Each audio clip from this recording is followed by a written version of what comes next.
नमस्कार, फटाफट 100 में स्वागत है आप सभी का। आपके साथ हूं मैं सोनल दहिया। खबरों की शुरुआत करेंगे। हरियाणा विधानसभा के मानसून सत्र की कार्यवाही शोक प्रस्ताव के साथ शुरू हुई। सदन के सदस्यों ने 2 मिनट का मौन रखकर दिवंगत आत्माओं की शांति के लिए प्रार्थना भी की।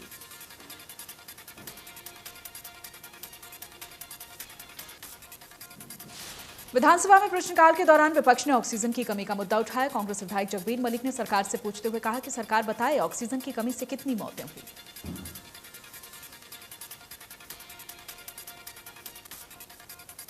जिसके जवाब में सीएम मनोहर लाल ने कहा कि कोविड-19 की दूसरी लहर के दौरान कुछ चीजें हमारे नियंत्रण से बाहर हुई हैं। ऑक्सीजन की कमी से मौत का डाटा हमारे पास नहीं है। सीएम मनोहर लाल ने कहा कि किसी अस्पताल ने ऐसी कोई जानकारी नहीं दी। संकट है, इस पर कीचड़ नहीं उछाल सकते। शोर मचाने के अलावा विपक्ष की कोई जिम्मेदारी नहीं। सीएम ने कहा कि ऑक्सीजन बाहर से आनी थी और सुप्रीम कोर्ट के दखल के बाद दिल्ली का कोटा भी बढ़ाया गया। इसके बावजूद ऑक्सीजन मुहैया करवाने की कोशिश की गई। सीएम ने कहा कि महामारी किसी की बस में नहीं होती। भूपेंद्र हुड्डा ने कहा कि सरकार कोरोना में जितना कर सकती थी उतना नहीं कर पाए। हुड्डा ने कहा कि कई चीजों में कमियां रही, मरीजों के लिए दवाइयां नहीं थी।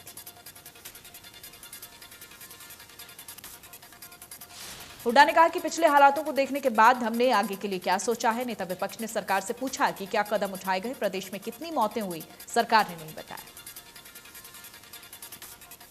नेता विपक्ष के सवालों का जवाब देते हुए सीएम ने कहा कि जो सरकारी आंकड़ों में मौत हुई है उनको 2 लाख रुपए सरकार देगी।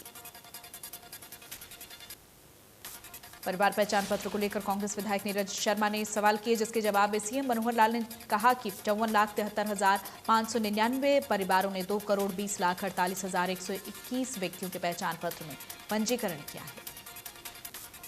सीएम ने कहा कि अभी पंजीकरण मैंडेटरी नहीं है। अभी 2 करोड़ से ज्यादा परिवारों का पंजीकरण हो गया है। अलग अलग सेवाओं का डाटा अलग होता है, इसलिए अब केंद्रीयकृत डाटा की ओर आगे बढ़ रहे हैं ताकि समय पर अपडेशन होता रहे।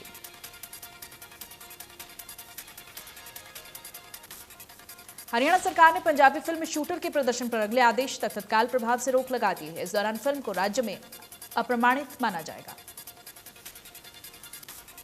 सीएम ने कहा कि सदन ओलंपिक पदक विजेता हरियाणा के खिलाड़ियों को बधाई देता है। देश के 6 पदकों में से 3 पदक हरियाणा से हैं। वहीं हॉकी में कांस्य जीतने वाली टीम के 2 खिलाड़ी भी हरियाणा से हैं। नीरज चोपड़ा, रवि दहिया, बजरंग पुनिया को सदन बधाई देता है। 2024 में हमारे खिलाड़ी और बेहतर प्रदर्शन करेंगे। पैरालंपिक खिलाड़ियों में 19 हरियाणा के उनकी जीत की कामना करते हैं।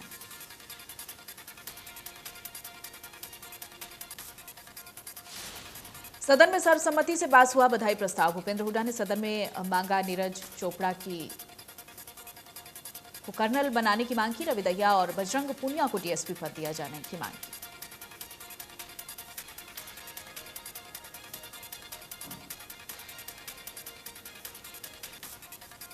विधानसभा में कांग्रेस विधायक रघुवीर कादियान किसान आंदोलन का मुद्दा उठाते हुए कहा कि कोरोना की आड़ में सरकार कानून लेकर आई है। देश के अन्नदाता के साथ धोखा हुआ है।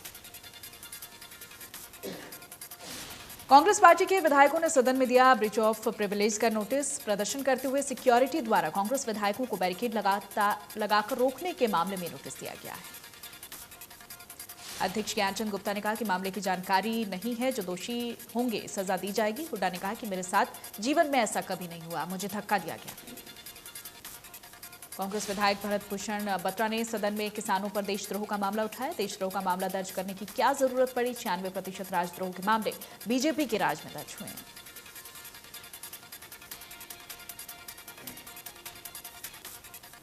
कांग्रेस नेता किरण चौधरी ने सदन में खराब फसल का मामला उठाया। किरण चौधरी ने कहा कि किसानों को खराब हुई फसल का मुआवजा मिले।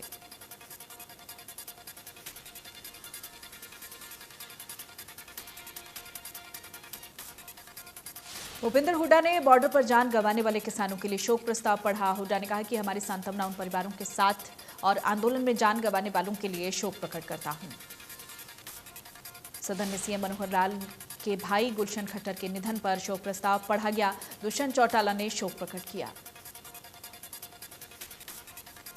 स्पीकर ज्ञानचंद गुप्ता की अध्यक्षता में हुई बैठक में इस बार 24 अगस्त तक मानसून सत्र चलाने का फैसला लिया गया। बैठक में CM Manohar Lal, deputy CM Dushyant Chautala, संसदीय कार्य मंत्री कंवरपाल गुर्जर, नेता प्रतिपक्ष भूपेंद्र हुड्डा समेत कई नेता मौजूद रहे।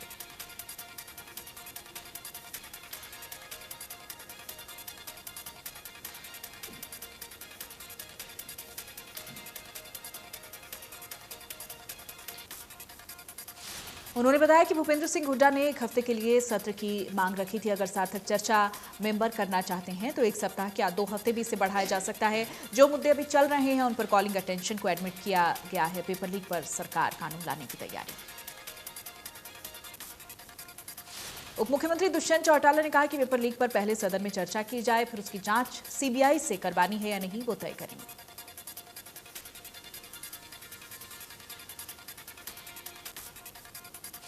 चंडीगढ़ में कांग्रेस विधायकों ने सदन की कार्यवाही शुरू होने से पहले पैदल मार्च निकाला है। पेपर लीक मामले से जुड़े बैनर लेकर कांग्रेसी विधायक मार्च करते दिखे। हाईकोर्ट सचिवालय चौक से ये पैदल मार्च निकाला गया। पैदल मार्च में तमाम कांग्रेस विधायक शामिल हुए। सरकार के खिलाफ कांग्रेस विधायकों ने नारेबाजी की।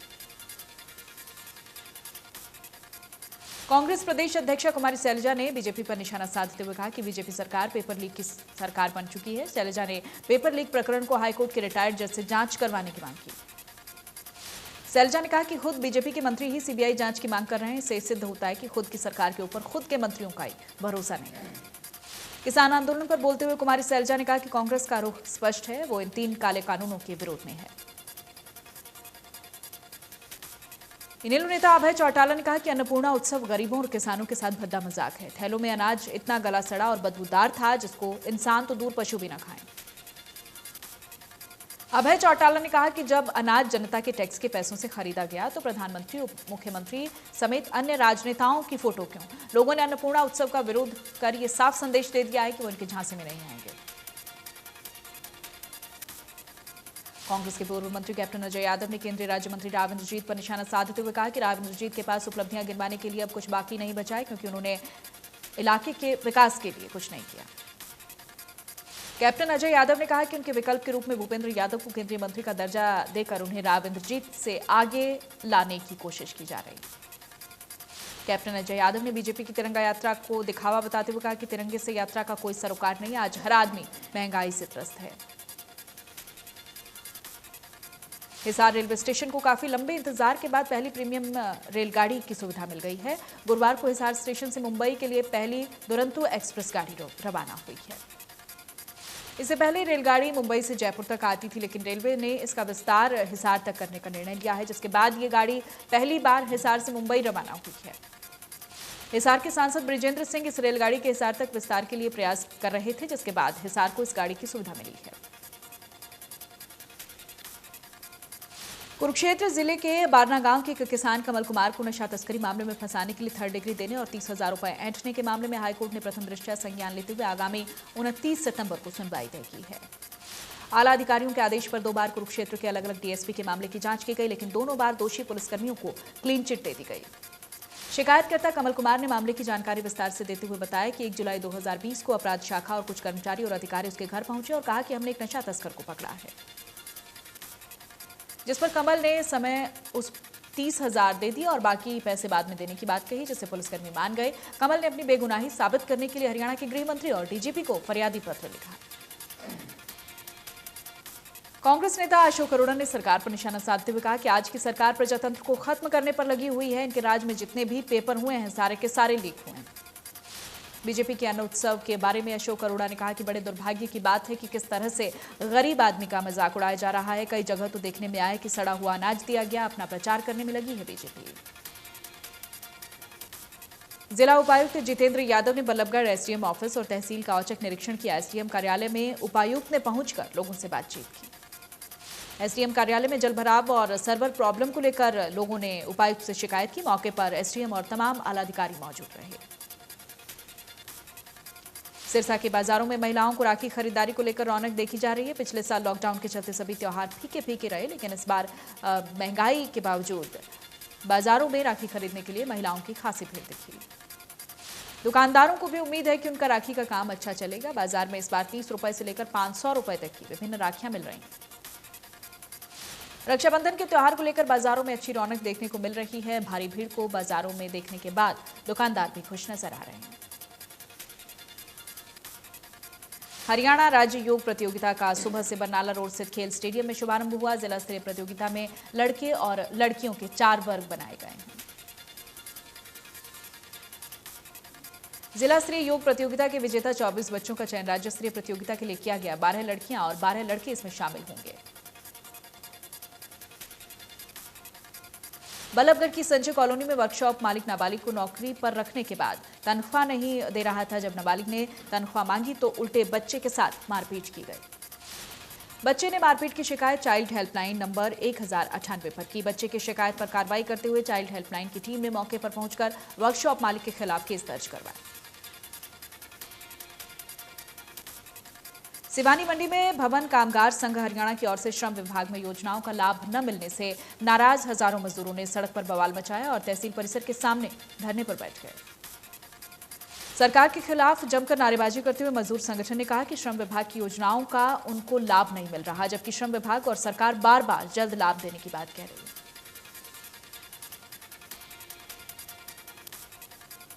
शिक्षा के क्षेत्र में अच्छा काम करने के लिए 5 सितंबर को अध्यापक दिवस के अवसर पर राष्ट्रीय शिक्षक पुरस्कार के लिए इस वर्ष हरियाणा की भिवानी की गणित अध्यापिका ममता पालीवाल का चयन हुआ है। ये पुरस्कार 5 सितंबर को राष्ट्रपति रामनाथ कोविंद के हाथों दिया जाएगा।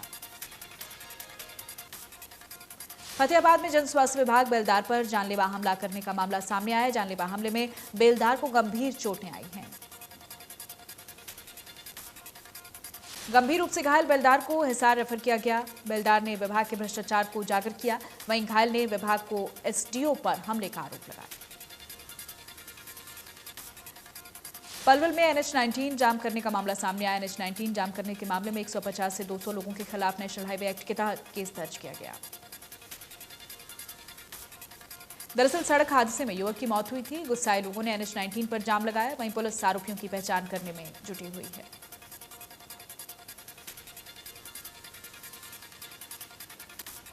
झज्जर के एक गांव में एक किसान ने खेतों में जलभराव से परेशान होकर खुदकुशी कर ली। मृतक किसान की पहचान कुलदीप पुत्र शमशेर के रूप में हुई है। पिछले दिनों आई बरसात से काफी परेशान था और उसकी फसलें इस जलभराव की वजह से डूब गई थी। इस वजह से काफी आर्थिक नुकसान भी हुआ। खेतों में भरे पानी का दूर दूर तक समाधान उसे होता दिखाई नहीं दे रहा। भिवानी में दिन दहाड़े युवक की पिटाई के मामले में पुलिस ने कार्रवाई करते हुए तीनों युवकों को गिरफ्तार कर लिया। पुलिस ने सीसीटीवी फुटेज के आधार पर गिरफ्तारी की।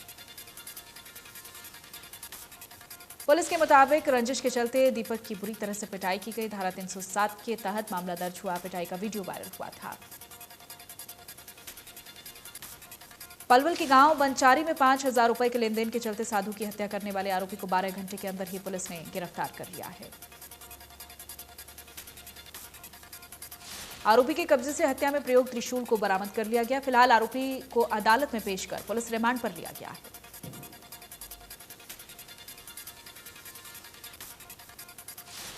भिवानी में एक और जहां नाइट डोमिनेशन अभियान के तहत पुलिसकर्मी सड़कों पर दिखाई दिए और लोगों को यातायात नियमों का पालन करवाते दिखे, तो वहीं दूसरी तरफ खुद पुलिस कप्तान अजीत सिंह शेखावत भी सड़कों पर उतरकर पुलिसकर्मियों का हौसला बढ़ाते दिखे। देश में फिर बढ़ने लगे कोरोना के नए केस। 24 घंटे में सामने आए 36,000 से ज्यादा नए मामले। कुल मरीजों की संख्या हुई 3,23,00,000 के पार। केरल में कोरोना का कहर बढ़ता जा रहा है। 24 घंटे में कोरोना के 21,116 नए मामले सामने आए हैं। एक दिन में 197 की मौत हो गई। केरल में 1 लाख से ज्यादा केस अब भी एक्टिव हैं। महाराष्ट्र में 24 घंटे में कोरोना के 5,225 मामले सामने आए। एक दिन में 154 मरीजों ने दम तोड़ दिया। महाराष्ट्र में अब भी 57,000 से ज्यादा केस एक्टिव। दिल्ली में 24 घंटे में कोरोना के 25 नए मामले सामने आए। एक दिन में 2 मरीजों ने दम तोड़ दिया। दिल्ली में अब भी 427 केस एक्टिव हैं। प्रदेश में कोरोना की दूसरी लहर पर लगी रोक। एक दिन में सामने आए 25 नए मरीज। 2 मरीजों ने गंवाई जान। कुल मरीजों की संख्या हुई 7,70,000। फरीदाबाद के सेक्टर 91 में बिजली संकट से त्रस्त सोसाइटी के लोगों ने सेक्टर 23 स्थित दक्षिण हरियाणा बिजली वितरण निगम में कार्यालय पर जमकर हंगामा और प्रदर्शन किया। अधिकारियों ने परेशान लोगों को बिजली के ट्रांसफार्मर बढ़ाए जाने का आश्वासन दिया तो लोग शांत होकर अपने घर की ओर निकल गए। रेवाड़ी में सरेआम बेरहमी से छात्र की लाठी डंडों से पिटाई की गई। पिटाई का वीडियो वायरल हुआ है। बिना नंबर की कार में आए थे बदमाश। घायल छात्र को ट्रॉमा में भर्ती करवाया गया। ये पूरी घटना KLP कॉलेज के सामने की है। 2 दिन पहले मारपीट हुई थी। होडल के गांव बंचारी में मंदिर के पुजारी की हत्या का मामला सामने आया। हत्या करने के बाद मृतक के शव को थिनर से जलाने की कोशिश की गई।